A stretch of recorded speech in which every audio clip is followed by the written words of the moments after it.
From /malicious compliance. That time Karen tried to bully another mom and got an eyeful. I, a 33-year-old woman, unexpectedly gave birth 2 months earlier than my due date. Thankfully, the baby and I are doing great and we've now made it home. As you can imagine, coming that early meant baby needed a rather long stay in the NICU, or affectionately, the infant spa. Now that we're home and I've been able to process everything, I wanted to share a moment of malicious compliance that helped bring some levity to a really scary experience. One of the most important things for a baby, especially preemies, is skin-to-skin time, which is where mothers or fathers will be either topless or open their shirts to cuddle their infant. Baby struggled with jaundice, so our skin-to-skin time was very limited at first because of light therapy. We had been moved to a new location in the NICU right next to another baby and across from 2 others. A standard of care in the NICU is monitoring the baby's breathing, heart rate, and oxygen levels.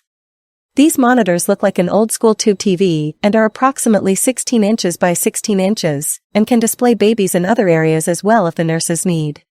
So I'm new to this little care area, and I'm getting ready to set up the hospital-provided screen so I can get my skin-to-skin time, but realize I may end up blocking the monitor, for the baby next to me, from the nurse.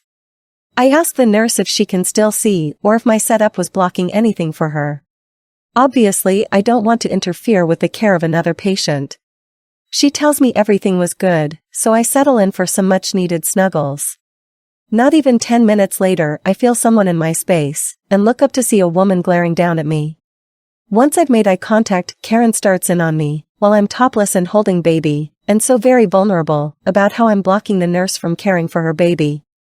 When I try to explain I asked before setting things up, she refuses to listen and continues to lecture and gets more aggressive and angry about how I'm causing her baby not to receive appropriate care and am pushing her out of the care area. After all the emotional stress and frustration of being in the hospital, I finally snapped, looked at the nurse, and told her to take away the screen. The nurse was horrified and started saying, "But your privacy," to which I replied firmly, "It would seem my privacy and modesty don't matter as much as Karen's comfort. Get rid of the screen." This pissed off Karen even more as she realized she'd have to spend the next hour staring at my topless self. She got very annoyed and uncomfortable, especially when the doctors managing rounds and both got flustered and tried to insist I get a new screen. I may have been the asshole, but I simply was done, and stared right back and said, "According to my neighbor here, my privacy doesn't matter, so we all get to be uncomfortable. When I tell you if looks could kill, I'd be dead, I'm not joking." The doctors didn't want to deal with it, and the nurses who had to deal with it were laughing quite a bit. They then brought the screen back out and tried to show Karen that they can totally see all her baby's stats on any monitor, so there was no reason for this outburst. I wish I could say this was the last time she freaked out about this, but she pulled this same kind of stunt almost every time I tried to snuggle my baby, until her baby was finally discharged a week later. But seeing the look of shock on her face when I just forced everyone to look at my boobs is probably going to make me giggle every time I think of it. Leave a like and a comment if you enjoyed this video and subscribe to our channel to make sure that you don't miss any upcoming videos.